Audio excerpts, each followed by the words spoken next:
The torches flickered as Cleopatra stood on the deck of her royal barge, its golden sails glowing in the moonlight. Before her, the fate of Egypt teetered on the edge of history.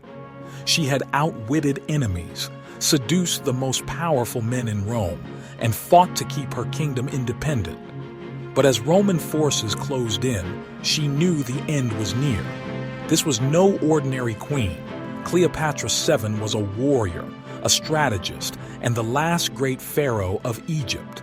Her life was a tale of power, ambition, and love, woven into the very fabric of history. Welcome to History in a Hurry. I'm Professor Malcolm Mazer, and in this episode we will learn about Cleopatra. Cleopatra was born in 69 BCE into the Ptolemaic dynasty, a Greek ruling family that had governed Egypt since the time of Alexander the Great.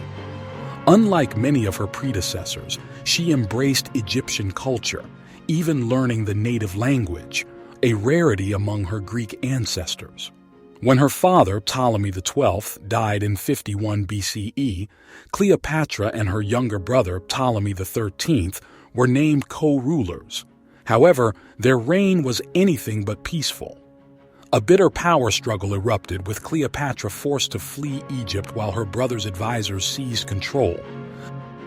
Determined to reclaim her throne, Cleopatra sought an alliance with the most powerful man in the world, Julius Caesar.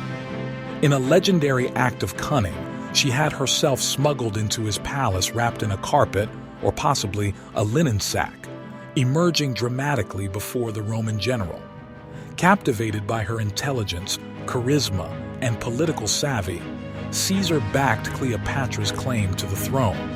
In 47 BCE, with Roman support, she defeated her brother's forces, securing her position as queen. Shortly after, she bore Caesar a son, Ptolemy XV, Caesarion, strengthening her connection to Rome. Cleopatra's reign was one of prosperity and reform. She promoted trade, built temples, and stabilized Egypt's economy. But her survival depended on Roman politics, and when Caesar was assassinated in 44 BCE, she needed a new ally. She found one in Mark Antony, one of Rome's most powerful generals. Their meeting in 41 BCE was orchestrated with theatrical brilliance. Cleopatra sailed into Tarsus on a golden barge, dressed as the goddess Aphrodite, captivating Antony with her presence. Their partnership quickly became both romantic and political. Cleopatra and Antony ruled as a formidable duo.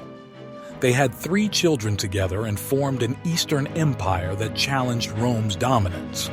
However, their alliance put them at odds with Octavian, Caesar's heir and future Augustus.